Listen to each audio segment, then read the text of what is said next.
আজকে বোনের হাজবেন্ড অনেক আম পাঠিয়েছে, তো সকাল সকাল আজকের ভিডিওটা শুরু করছি নাস্তার পর্ব দিয়ে। আসসালামু আলাইকুম, আমি মুসাদ্দিকা। আলহামদুলিল্লাহ আমি ভালো আছি, আশা করি আপনারা সবাই অনেক ভালো আছে। তো দেখেন এখানে আম্মু পরোটা বানিয়ে নিচ্ছে আর সাথে পরোটা সেঁকে নিচ্ছে। প্রতিদিনের একই নাস্তা আমাদের বাঙালিদের, আসলে পরোটা ছাড়া আর কোনো কিছু সেরকম ভালো লাগে না। তো পরোটা আর দুধ চা দিয়ে খাবো আজকে, তো চাটা বসিয়ে দিয়েছি, চা রান্নাও হয়ে গিয়েছে, এখন চাটা বেড়ে নিচ্ছে। আমরা মা মেয়ে মিলে সকালে নাস্তাটা এখন কমপ্লিট করে নিচ্ছি। দুধ চা আর সাথে ছিল মচমচা পরোটা ভাজা। নাস্তা খাচ্ছিলাম আর ভাবছিলাম যে আজকে ঘরটা ডিপ ক্লিন করবো, যেহেতু এক সপ্তাহ পর পর চাদর পাল্টাই আমরা। তো এখানে ঘরবাড়ি ঝেড়ে নিচ্ছিলাম, আসলে আম্মুই ঝেড়ে নিচ্ছিল ঘরবাড়ি। আর ফ্যানটাও অনেকদিন যাবত ময়লা হয়ে পড়ে আছে, যেহেতু ফ্যানটা সবসময় মোছা হয় না, তো আজকে ফ্যানটা একদম মুছে নিচ্ছে আম্মু ফ্যানটাকেও। আমি কয়দিন যাবত ভিডিওতে রেগুলার হতে পারিনি, যেহেতু এক জায়গায় ঘুরতে গিয়েছিলাম, সেজন্য ভিডিওটা রেগুলার দিতে পারিনি। আর আজকে আমার ভিডিওতে ভয়েস দিতে এত জড়তা আসছে যে কি বলবো, যে বলে বোঝাতে পারবো না। আসলে কয়দিন ধরে দেই না, তো একটা অভ্যাস হয়ে যায়। তো আমার এখানে ঘর ঝাড়া, ফার্নিচার মোছা সবকিছু কমপ্লিট হয়ে গিয়েছে, দেখতেই পেলেন। তো এখন আমি বিছানার চাদরটা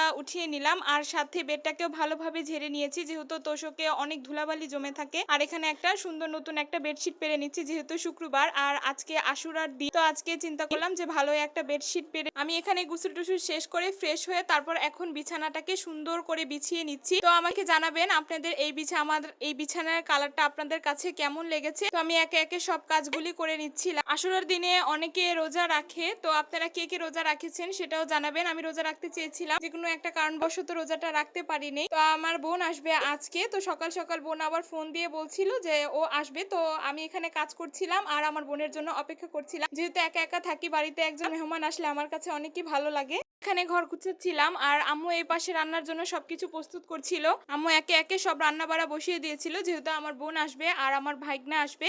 আমার ভাগ্নিরা আসতে পারবে না, যেহেতু আমার ভাগ্নির সামনে এসএসসি এক্সাম, ওর তো পরীক্ষা, সেজন্য ও আসেনি, ওরা দুইজনই আসবে। তো দেখেন কথা বলতে বলতে আমার এখানে পুরো রুমটাই গুছানো হয়ে গিয়েছে। তো এক নজরে দেখে নেন আমার রুম গোছানোটা আপনাদের কাছে কেমন লাগছে। তো দেখেন এখানে পোলাও আসছে, আমার এক দাদার আজকে মৃত্যুবার্ষিকী, তার রুহ মাগফিরাতের জন্য আপনারা দোয়া করবেন। তো পোলাওটা সবাই মিলে একটু একটু করে খেয়ে নিচ্ছিলাম। কি বলবো, পোলাওটা খেতে অনেক মজা হয়েছে।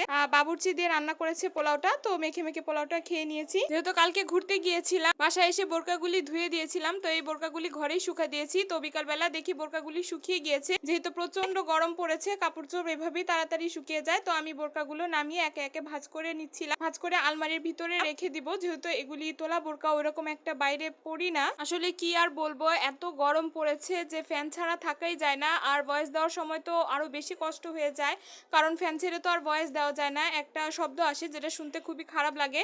আসলে এখন বুঝি যে ব্লগাররা আসলে কত পরিমাণ যে কষ্ট করে। আমি এখন ভয়েস দিচ্ছি আর আমার শরীর থেকে বেয়ে বেয়ে ঘাম পড়ছে, যে কি বলবো বলে বোঝাতে পারবো না। তো দেখেন এখানে আমি প্রথমেই বলেছিলাম যে আমার বোনের হাজবেন্ড মানে আমার দুলাভাই অনেক আম পাঠিয়েছে আজকে আমাদের বাসায়। তো আমি এই আমগুলিকে গুছিয়ে নিচ্ছিলাম, সবগুলি বোলের মধ্যে বেড়ে নিচ্ছিলাম। সবগুলি কাঁচা পাকা আম মিলিয়ে দিয়েছে, যেহেতু এত পাকা আম আমরা তো আর খেয়ে শেষ করতে পারবো না দুইজন। তো কাঁচা পাকা দুই ধরনের মেলানোই আম আছে। তো এখানে আমি আমরুপালি আমটা খেতে বেশি পছন্দ করি, তো আমার জন্য আমরুপালি আম পাঠিয়েছে। আর এখানে বড় বড় কিছু আম দেখতে পাচ্ছেন, এগুলি হচ্ছে ফজলি আম। ফজলি আম আবার আমার আম্মু অনেক বেশি পছন্দ করে, তো আম্মুর জন্য ফজলি আম পাঠিয়েছে। আম্মু দুধ দিয়ে ভাত দিয়ে ফজলি আম দিয়ে খেতে পছন্দ করে, তো আমি সবগুলি নিচ্ছিলাম। তো এত আম তো আর একা খেয়ে শেষ করতে পারবো না, তো আমার ভাইকেও আবার আম্মু কিছু আম পলিথিনে উঠিয়ে দিচ্ছিল ওদের খাওয়ার জন্য। আর আমি এখানে কিছু আম কেটে নিচ্ছিলাম, যেহেতু আমরা সবাই ছিলাম। ভিডিওটা এতক্ষণ দেখার জন্য আপনাদের সকলকে অনেক অনেক ধন্যবাদ। ভালো লাগলে লাইক ফলো করে আমার পাশে থাকবেন। আসসালামু আলাইকুম।